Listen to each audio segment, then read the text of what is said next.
നമ്മുടെ വീട്ടിൽ കുഞ്ഞുങ്ങൾക്ക് കൊടുക്കേണ്ട സ്നേഹം വേണ്ട രീതിയിൽ കൊടുത്താൽ, വേണ്ട രീതിയിൽ ശിക്ഷണം കൊടുത്താൽ അവർ വഴിതെറ്റിപ്പോകുമെന്ന് എനിക്ക് ഒരു സംശയവുമില്ല. കാരണം ഇപ്പോൾ സോഷ്യൽ മീഡിയയാണ് ഏറ്റവും വലിയ പ്രശ്നം. അന്നും ടി വിയുടെ മുമ്പിൽ ഇരിക്കാമായിരുന്നു കുട്ടികൾക്ക്. പക്ഷെ ഒരു കാരണവശാലും അതായത് ഞാനിപ്പോൾ ഓർക്കുകയാണ്, ഒരിക്കൽ 2 വർഷം മുൻപ് ഒരു സൈക്യാട്രിസ്റ്റിനോട് ഒരു അമ്മ ചോദിക്കുന്നത്, എനിക്ക് TV സീരിയലൊക്കെ കാണണം, എൻ്റെ മക്കളും ആ കൂട്ടത്തിൽ വന്നിരിക്കും, അതിനെന്താ ഒരു മാർഗമെന്ന്. അപ്പോൾ സൈക്യാട്രിസ്റ്റ് കൊടുത്ത ഉത്തരം എന്തായിരിക്കും നമുക്ക് അറിയാമല്ലോ. അമ്മയ്ക്ക് സീരിയൽ കാണണമെങ്കിൽ കുട്ടികൾ സീരിയൽ കാണട്ടെ, അല്ലാണ്ട് കുട്ടികളെ അടിച്ചിരുത്തി ഇരുന്ന് പഠിക്കണമെന്ന് പറഞ്ഞിട്ട് അമ്മയ്ക്ക് സീരിയൽ കാണാൻ പറ്റത്തില്ല. അപ്പോൾ നമ്മൾ എന്താണ് ചെയ്യേണ്ടത്? നമ്മുടെ കുട്ടിയുടെ നന്മയ്ക്ക് എന്താണോ വേണ്ടത് അതിനനുസരിച്ച് നമ്മുടെ ജീവിതത്തെ ചിട്ടപ്പെടുത്തണം. അതിനനുസരിച്ച് നമുക്ക് അവരോട് ചേർന്ന് നിൽക്കാനും ഒക്കെ പറ്റണം. അങ്ങനെ പറ്റിയാൽ മാത്രമേ അവരെ നാം ആഗ്രഹിക്കുന്ന രീതിയിൽ വളർത്തി കൊണ്ടുവരാൻ പറ്റൂ. അതിൻ്റെ കുറവ് കൊണ്ട് മാത്രമാണ് എന്ന് ഞാൻ പറയുന്നില്ല. കാരണം എക്സൈസിൻ്റെ തന്നെ പഠനങ്ങൾ പറഞ്ഞിട്ടുണ്ട്, ഓൾ ഇന്ത്യ തലത്തിലുള്ള പല പഠനങ്ങളും പറഞ്ഞിട്ടുണ്ട്. പണ്ടൊക്കെ കുട്ടികൾ, അതായത് കോളേജിൽ 18 വയസ്സിന് ശേഷമുള്ള കുട്ടികളാണ് മദ്യം, മയക്കുമരുന്ന് ഇങ്ങനെയുള്ള സബ്സ്റ്റൻസസ് ഒക്കെ കഴിക്കുന്നതെന്ന്. ഇപ്പോൾ പക്ഷേ എക്സൈസിൻ്റെ തന്നെ പഠനം, മറ്റു പല സ്വകാര്യ പഠനങ്ങളും പറയുന്നു 10 വയസ്സിന് മുകളിലേക്കുള്ള കുട്ടികൾ ഇങ്ങനെയുള്ള മയക്കുമരുന്നോ മദ്യമോ അങ്ങനെയൊക്കെയുള്ള സബ്സ്റ്റൻസിന് അടിമപ്പെട്ടു പോകുന്നു. എങ്ങനെയാണ്? പുഷേഴ്സ് ഉണ്ട്. ഈ കഴിഞ്ഞ ദിവസം നമ്മൾ കേട്ടു, അത് സത്യമോ അസത്യമോ, ഒരു കുട്ടി മുട്ടായി കഴിച്ചിട്ട് ആ മുട്ടായിക്കകത്ത് ലഹരിയുടെ അംശം ഉണ്ടായിരുന്നു, ബോധം കെട്ടുപോയെന്ന്. അപ്പോൾ അത് നമ്മൾ ഓർമ്മിക്കുക. പുഷേഴ്സ് ഇത് പണ്ടും ഉണ്ടായിരുന്നു. ഇങ്ങനെ മുട്ടായിക്കകത്ത് മയക്കുമരുന്ന് കലർത്തി അതിനു വേണ്ടി തന്നെ മുട്ടായി ഉണ്ടാക്കുന്നു, മയക്കുമരുന്ന് ചേർത്ത് ഉണ്ടാക്കുന്നു. എന്തിനാണ്? കുട്ടികളെ ലഹരിക്ക് അടിമകളാക്കാൻ പുഷേഴ്സ് വഴി ഈ മുട്ടായി കൊടുത്തയക്കും. അങ്ങനെ ക്യാമ്പസിൽ നിന്ന് മുട്ടായി കിട്ടുമ്പോൾ ആരെങ്കിലും ഫ്രണ്ട്സ് വഴിയായിട്ടൊക്കെ ഒരു മുട്ടായി കിട്ടിയാൽ ആരും വേണ്ടെന്ന് പറയില്ല കുട്ടികൾ, അവരത് വാങ്ങിച്ച് കഴിക്കും. അപ്പോൾ നമ്മൾ നമ്മുടെ കുട്ടികളോട് പറഞ്ഞയക്കണം, ഒരു കാരണവശാലും വീട്ടിൽ നിന്നല്ലാതെ പുറത്തു നിന്ന് ആര് തരുന്നതും, ഇനി ക്ലാസ് ടീച്ചർ ആരുടെയെങ്കിലും ബർത്ത്ഡേ ആഘോഷത്തിന് ഒരു കേക്ക് മുറിച്ചാൽ ഒരു കഷ്ണം കേക്ക് തിന്നരുത് എന്ന് നമ്മൾ പറയരുത്.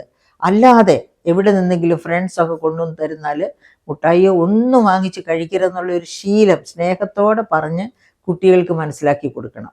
അപ്പോൾ അങ്ങനെ അല്ലെങ്കിൽ ഈ പുഷേഴ്സ് വന്ന് ലഹരി വെച്ച മുട്ടായി പോലെയുള്ളതൊക്കെ കുട്ടികൾക്ക്, അങ്ങനെയാണ് കൊച്ചു കുട്ടികളെ പോലും അങ്ങനെ അവർ ഈ മുട്ടായി തിന്ന് അവസാനമാകുമ്പോഴത്തേനും അവർക്ക് ആ മുട്ടായി കിട്ടിയേ തീരൂ.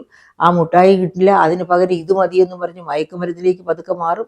അങ്ങനെയാണ് കുട്ടികൾ പിഴച്ചു പോകുന്നത്. അപ്പം നമ്മുടെ കൈ വിട്ട് പോകാതിരിക്കണമെങ്കിൽ നമ്മൾ സസൂക്ഷ്മം നമ്മുടെ കുട്ടികളെ വീക്ഷിക്കണം.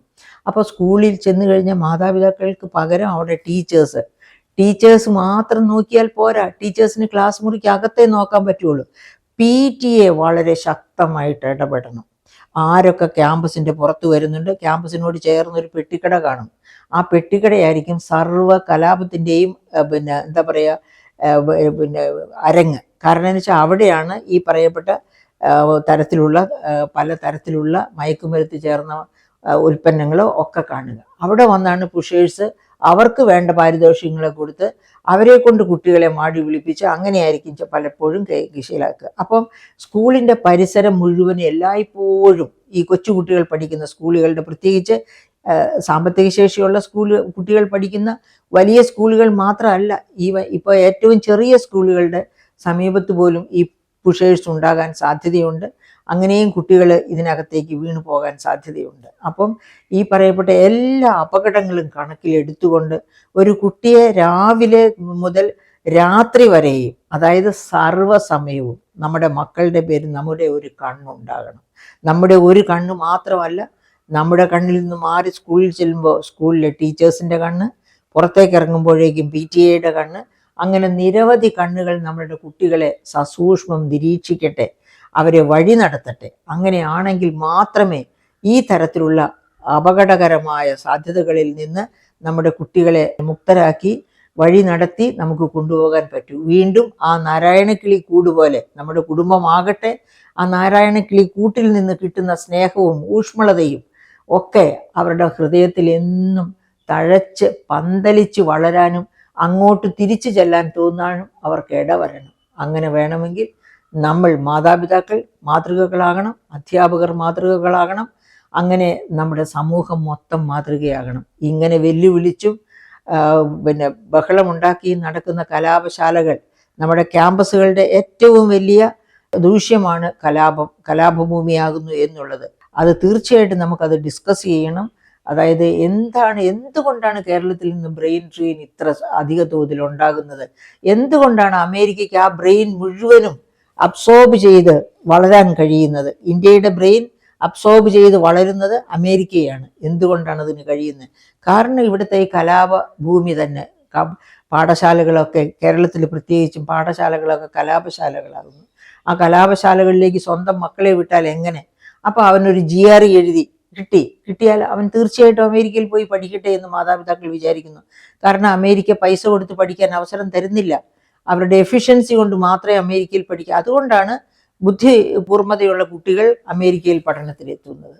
അതല്ല, പണം കൊടുത്ത് പഠിക്കാൻ എത്തുകയാണെങ്കിൽ യൂറോപ്യൻ കൺട്രീസിലോ എവിടെ വേണമെങ്കിലും പോകാൻ പറ്റും. അപ്പം പ്രിയപ്പെട്ട സുഹൃത്തുക്കളെ, നമ്മൾ ഓർക്കേണ്ടത് നമ്മുടെ കുഞ്ഞുങ്ങളെ നമ്മൾ ആഗ്രഹിക്കുന്ന തരത്തിൽ അവർക്കൊരു ജീവിതം കരുപിടിപ്പിച്ച് കൊടുക്കണമെന്നുണ്ടെങ്കിൽ നാം അവരോടൊത്ത് കൊച്ചുകുട്ടികളായി, അങ്ങനെ കൗമാരക്കാരായി, യുവതി യുവാക്കളായി വീണ്ടും വളരണം. വീണ്ടും ജനിച്ച് വീണ്ടും വളരണം. അങ്ങനെയാണെങ്കിൽ മാത്രമേ നമ്മുടെ കുട്ടികളെ നാം ആഗ്രഹിക്കുന്ന തലത്തിലേക്ക് കൊണ്ടുപോകാനും